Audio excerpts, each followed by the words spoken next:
DocTalk is brought to you by Multimin USA, manufacturers of Multimin 90, Sure Trace Mineral Supplementation by Timed Injection. Hi there, folks. Welcome to DocTalk. I'm Dr. Dan Thompson, and today we're going to have a special guest, Dr. Locke Carricker, and he is Associate Professor and Director of the Swine Medicine Education Center at Iowa State University's College of Veterinary Medicine. It's going to be a great show. We're glad you joined us, and we'll be back right after the break.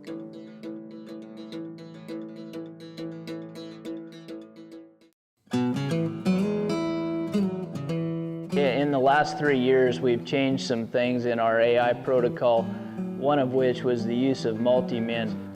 We've seen a significant increase in our AI pregnancy rate.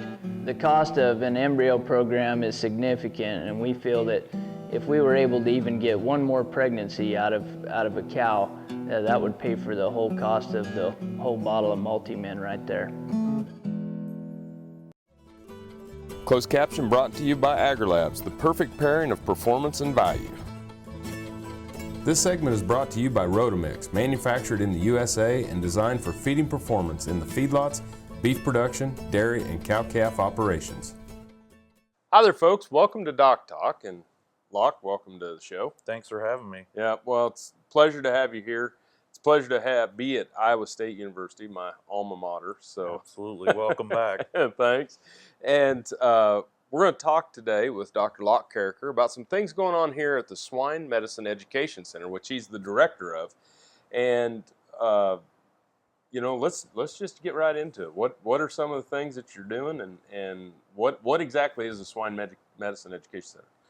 Well, the Swine Medicine Education Center is a cooperative effort between Iowa State, College of Veterinary Medicine, and AMVC, which is a practice in central Iowa, a fairly progressive veterinary practice that also is actively involved in swine management and also does a number of diversified support roles for swine industry. So we originally communicated a vision in 2011, Dr. Pat Howard did, about the future of veterinary education relying on centers of specialty where most universities won't be able to support all of the infrastructure for every species. So It made sense to start establishing centers of excellence. And he communicated that vision, and almost instantly AMVC stepped forward and said, we want to be involved. So our structure is Iowa State provides curriculum, structure, and organization. We maintain compliance and accreditation with the AVMA. We maintain integration with degree programs. AMVC gives us access to a modern production system and all of the logistics and support around that so that we can get our training done on real active farms, and we can take advantage of naturally occurring production situations to train students. So really, you're providing that hands-on total production system for the students at Iowa State, and not having to put up the bricks and mortar and things to that nature, and actually getting them out involved in industry. Exactly. What it allows us to do is our curriculum goal would be to be able to demonstrate live and digitally every swine medicine technique, and then provide students a place to practice that. Not just Iowa State students, but students all over the U.S. And what our cooperation with AMVC allows us to do is they ultimately influence about 125 million pork meals, and so they have all the infrastructure associated with that, and we can get students involved in every aspect of it: transportation, logistics, choosing vaccination regimens, responding to disease outbreak when that occurs, and exposure to all phases of production and all types of production equipment. And so it gives them a realistic venue to diagnose and treat and handle veterinary issues. Things that we didn't have when we went Right. through veterinary school. Seemed like those were the types of things we learned our first year out of veterinary school. Right, exactly. And that does fuel it. I have some practice background, and so do my colleagues here that work on swine at Iowa State, and in our connection with AMVC, I mean, it keeps us right in the forefront of what the critical issues are and what things we need to address. Well, it's an outstanding program. Look forward to learning more. We're going to take a break. And when we come back from the break, we'll have more with Dr. Locke Carricker here at Iowa State University's College of Veterinary Medicine. This segment was brought to you by Brute Cattle Equipment, makers of the Brute Stealth Hydraulic Chute. If the chute fits, swear by it. Visit our website for more information. And by Lalaman Animal Nutrition, dedicated to the development and production of natural and differential solutions for animal nutrition. Hi there, I'm Dr. Dan from DocTalk. Be sure to join me next week as we're going to discuss different techniques to dehorn cattle. Be sure to join me here every Monday afternoon at 4:30 p.m. Eastern Standard Time right here on RFD TV, and I'll see you down the road. Got cattle? Rotomix manufactures a complete line of energy-efficient rotary and vertical feed mixers for feedlots, beef production, dairy, and cow-calf operations. Our mixers are available with the patented Generation 2 staggered rotor, the industry standard for feeding wet rations that include wet distiller's grain. Made in the USA, Rotomix mixers are designed for feeding performance that American cattlemen and dairy producers have come to expect. Rotomix, proud to offer a better mix in less time using less fuel. Working your cattle just got easier. Introducing the new VetGun delivery system, a new way to apply topical insecticides to your cattle. The VetGun lets you remotely treat cattle with effective parasite control, so you can do it from an ATV, on horseback, or just walking among the herd. It's that simple. The proven topical insecticide AML VetCap is used with the VetGun. It works fast to control horn flies and lice while minimizing stress on your cattle. Fast, easy, effective. VetGun. Check with your animal health supplier for availability. Valley Vet Supply is devoted to providing information and professional quality products at reasonable prices. Valley Vet Supply. This segment is brought to you by Norbrook Laboratories, manufacturers of Enroflox 100, the newest addition to your arsenal for treating bovine and swine respiratory disease. Hi there, folks. Welcome back to Doc Talk. Dr. Dan Thompson here with Dr. Locke Carricker, who is an associate professor here at the College of Veterinary Medicine at Iowa State University and the director of the Swine Medicine Education Center. And we were kind of talking about that, what we're trying to get done with the students in here. Yep. And so maybe you can elaborate a little bit more about some of the programs and the key concepts and things to the nature that you're promoting within the education process. Yep. The advantage that we have by taking most of our training to the field, especially in that fourth year of veterinary education, is that we're working directly with producers and clients on their issues, and it allows us to address those issues in their natural context, where issues like welfare and human resources and antimicrobial use are all directly interconnected, and they're really not concepts that can be addressed independently because they all influence each other. And unfortunately, up until that point, when you're in a classroom, you tend to take individual ideas and train on those ideas, and it's really important for students to see the complexity of all of it together. I think you mentioned before the break that we kind of learned in the past those things during our first year, because that's the first time you were immersed in the system and all its complexity. And so our goal is to get swine-interested students exposed to that beforehand so that they understand some of those relationships and how they have to consider the broader context when they're addressing disease and things like that. That absolutely amazed me when I got out into practice, that things that occur on Friday and Saturday can affect what happens on Monday with the health of the animals. And it might not have had anything to do with it, just the human interaction and management and weather and different things that you can't control. Absolutely, and I think getting immersed in those is the best way to learn about them. And we learn as instructors too. And an interesting side note about working in this environment is a lot of times the students, when they're out investigating and asking questions, they get more information than you or I would get out on the farm, because the producers enjoy sharing what they do with the students and helping them learn and pointing things out. And there have been many situations where the students come back with more information about the case than I probably would have gotten if I'd have been out on the farm. And so Yep. A lot of benefits there. It's hard to imagine all the things, the complexity that go into production and the simplicity of production until you've been out in it and really starting to key in on the things that can make a big impact. We tend to sit there and argue about which vaccine or which 4-color ad we see. Yep. When it's pretty minimal on making that choice. Yeah, and oftentimes there's a lot more benefit to helping people figure out how to apply and implement in a system. I mean, in a complex system, having the right vaccine or treatment is really a small portion of the battle. The rest is figuring out how to get it done when you're dealing with weather constraints, or how do you recognize a new disease, like some of the issues we're dealing with now, and figuring out how to help producers do that is critical. Yeah. Well, we're going to take another break, and when we come back, we'll get more into some of the different things that you're seeing now in current production and some of the problems and issues and how you're handling them. Yep. Thanks for being here, Locke. Thank you for watching Doc Talk. We're going to take a break. More with Dr. Locke Carricker from Iowa State University in just a minute.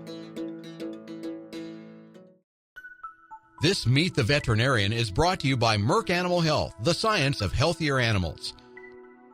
Dr. David Nadd owns Nebraska Vet Services, a mixed animal and consulting practice located in West Point, Nebraska. Dr. Nadd also serves as a diplomat within the American Board of Veterinary Practitioners and spends time with youth ministry, his wife, and their 4 children. Dr. Nadd also feeds out cattle and hogs.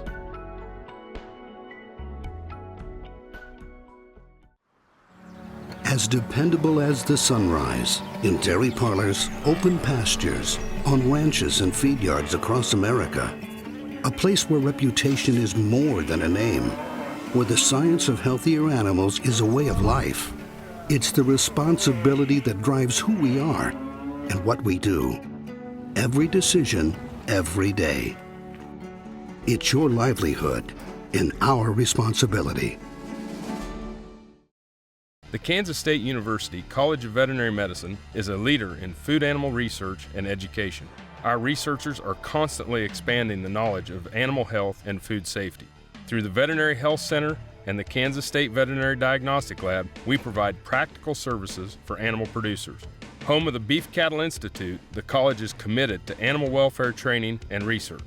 The Kansas State University College of Veterinary Medicine, knowledge and service for the future of animal production. This hog is head over hoof for meal made from U.S. soybeans. Now, one hog isn't that impressive, but suppose we add another, and another, and another. Before long, you've got billions of hungry customers around the world all clamoring for the same thing.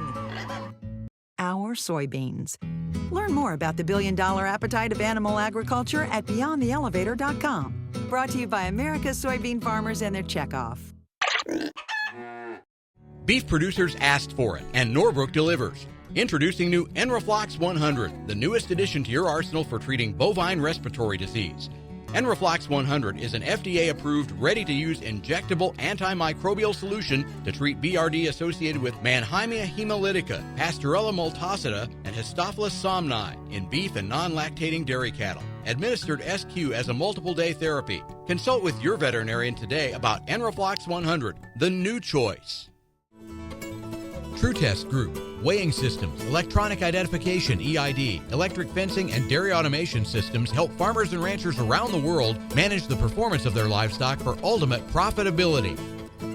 Folks, welcome back to Doc Talk. Dr. Dan Thompson here with Dr. Locke Carricker, who's the director of the Swine Medicine Education Center here at Iowa State University. And as we were talking during the break and during our discussions today, you know, PED is a pretty big deal. Yeah. And it's kind of hard to talk about anything else when everybody's wanting to figure out what's going on with that. Yeah, it really is, and it's something that's worked its way into just about everything we do day to day here. We're actively involved in research to try to figure out interventions, whether that's from a biosecurity or disinfectant perspective or survivability of the virus. The diagnostic lab here working on testing and detection methods and strategies, and it's really highlighted the advantage of this collaborative effort with AMVC because and other producers and clients that we work with, we've really been in the middle of this process the entire time as it's gone along. And our students have learned right along with us as veterinarians and faculty what the clinical presentations are and asking questions about how it's moving and how to detect it.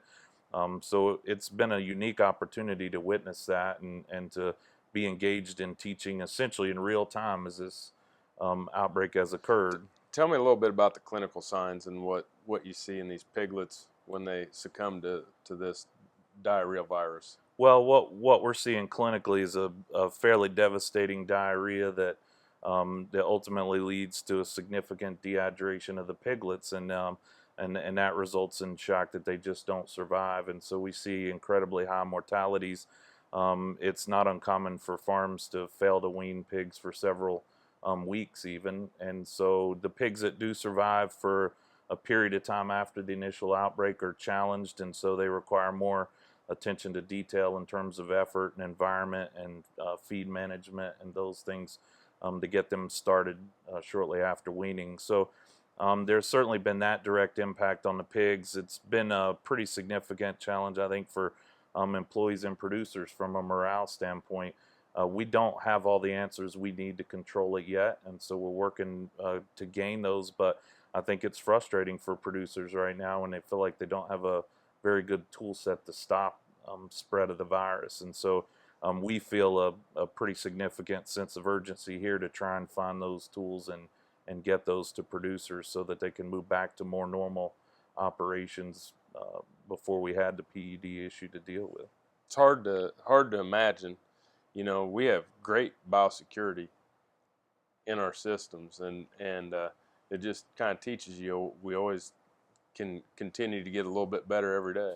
Absolutely, absolutely. I think the one, if there's a positive to this circumstance, it's that it has really required us to question everything. I think every aspect of production, biosecurity, housing, equipment, personnel management is under the microscope right now, and that's how an industry grows and develops and becomes better at what they do.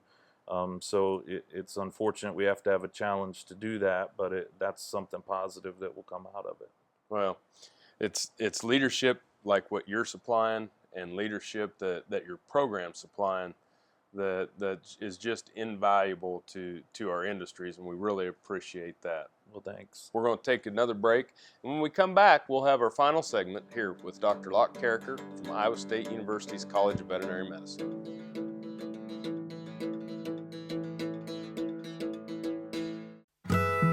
We've been using the multi-min on our donor cows, and after we started using it on them, we've seen a definite increase in grade number 1 embryos.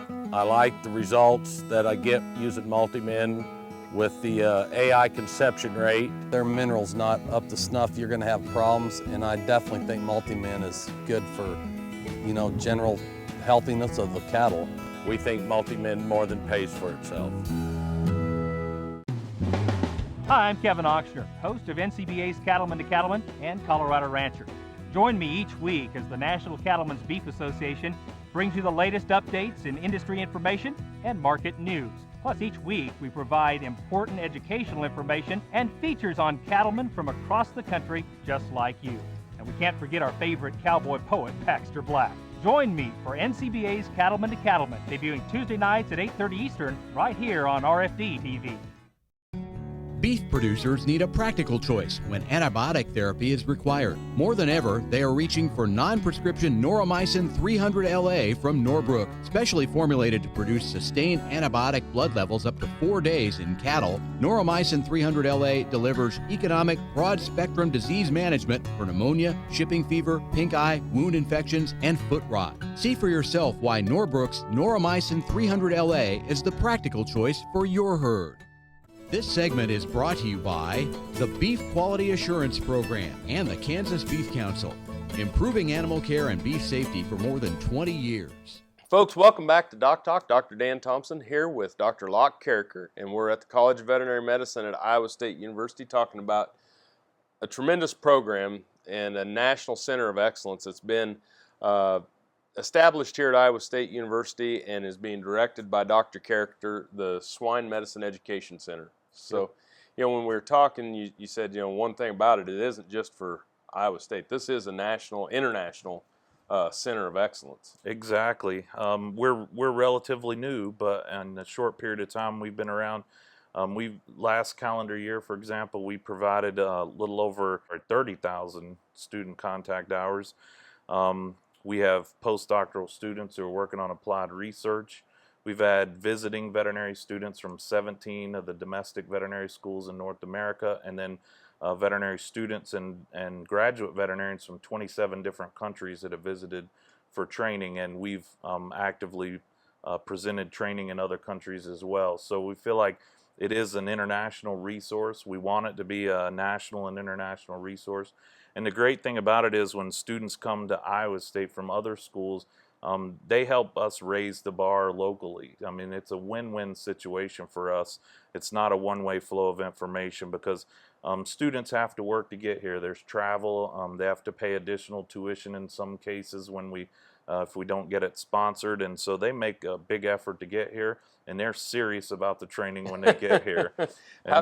How do they get a hold of you? I mean, what's the best way to contact? To go on the web? Yep, go on the web, smec.iastate.edu will get you to our website. You're welcome to email me directly, and all my contact information is on the Iowa State website.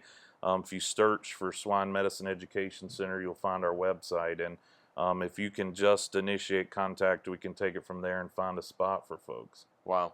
Well, I think it's incredible, and I think that you're right. Not everybody can provide everything, and so kind of collaborating and getting, I'm going to be excited to get some of the K-State students up here and participate in this, because it really sounds like a tremendous opportunity. Yep. Any final comments about the program as we wrap up the show? Well, I appreciate you having me on the program and getting a chance to talk about the center. We're really, really excited about the center. It's growing, and there's a lot of interest, and there's a lot of enthusiasm, fun to work with motivated students, and hopefully in the long run we improve the health and welfare of pigs. I mean, that's really what we're about at the end of the day, and so I appreciate the opportunity to talk about that. Well, I think it gets back to whenever we look at the consumer's view of pork products, beef products, health is the center to animal welfare, food safety, sustainability, and that's what we do every day. Absolutely, absolutely. I think that's why we talk about number of meals impacted, because it really is about directly impacting consumers that way. Well, thanks for being here today. You did Thanks a great for having job. me. Thank you for watching Doc Talk. If you want to know more about what we do, you can find us on the web at www.doctalktv.com. Be sure to always work with your local practitioner.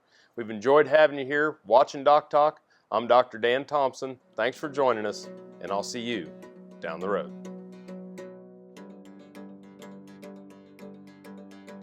Closed caption brought to you by AgriLabs, the perfect pairing of performance and value. For more information about this program or previous programs, go to DocTalkTV.com.